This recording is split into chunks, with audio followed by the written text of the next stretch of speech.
And just like that, I was right back where it had all started. Come On the corner of 35th Avenue and 19th Street in Westwood Park, living back in my late grandmother Hattie's house. Sitting in the very same tough place that taught me how to persevere through anything, showing me how putting in years of hard work could truly pay off. But equally the same place that taught me how in the blink of an eye you can lose it all, facing 24 of the darkest hours I've arguably had to face alive. Just after losing it all, I remember like it was just yesterday. It was in the late summer of 2002 when I was less than 24 hours removed from a much different lifestyle than the one I was accustomed to, growing up in the Fort Lauderdale city limits of Broward County, where the day-to-day wake-up calls and reminders for me were having to listen to the police sirens race by on their way to save somebody.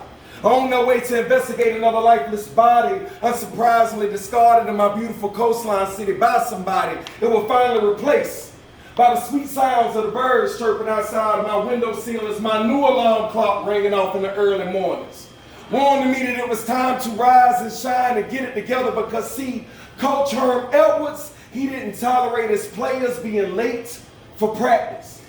You see, even the slightest bit of tardy seconds can get you heavy fines snatched up out of your check in addition to the hundreds of Washingtons lost up out of my check. Lord knows I didn't want any of that. Damn, I remember those good old days, short-lived, when I used to be a Chicago Bear. And I used to be a New York Jet. What the more problems due to the more money lifestyle that the notorious Biggie so artistically spoke about, and that classic Life After Death album much more preferred than the latter. Stressing like an honorable soldier who mistakenly dishonorably discharged after serving his and or her country for so many years in battle. I sacrificed over 15 years of my life just so my family can have a better life by successfully making it up out of my neighborhood confines alive and accepting that full scholarship ride to become a mighty griffin of the Missouri Western State College and University. We won.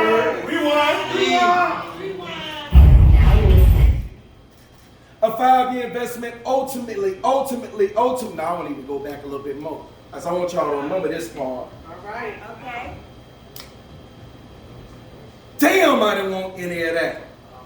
I remember those good old days, short-lived, when I used to be a Chicago Bear. And I used to be a New York Jet.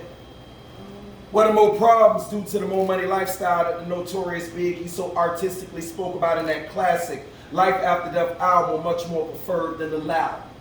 Stressing like an honorable soldier who mistakenly dishonorably discharged after serving his and or her country for so many years in battle. I sacrificed over 15 years of my life just so my family can have a better life by successfully making it up out of my neighborhood confines alive and accepting that full scholarship ride to become a mighty griffin of the Missouri Western State College and University.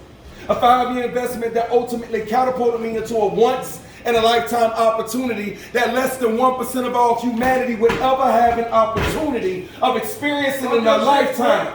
To be so easily shipped back to my hometown like a FedEx package that was sent to the wrong address in the first place, all because of a mistake that started from a misunderstanding between Chad Pennington and I. It had to be a mistake. They had me sitting in my late grandmother Hattie's living room like a real Tom Hanks castaway, on the verge of being broken to the point where hopes don't have a chance of being rescued from miseries.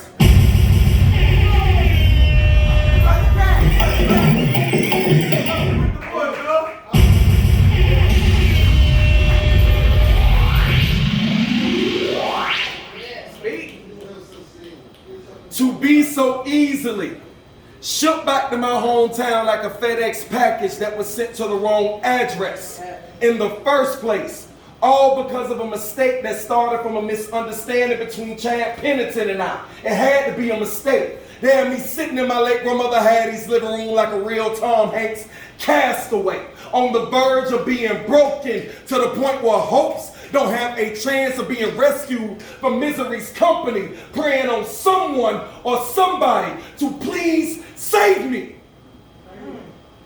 Just like the NBA did for Derrick Rose when they described in that powerful Powerade commercial with that powerful Tupac narration playing in the background that described everybody in this room from across the globe, that we are all just a kid from somewhere who in another way or another, just like Winston Churchill said, success is not final.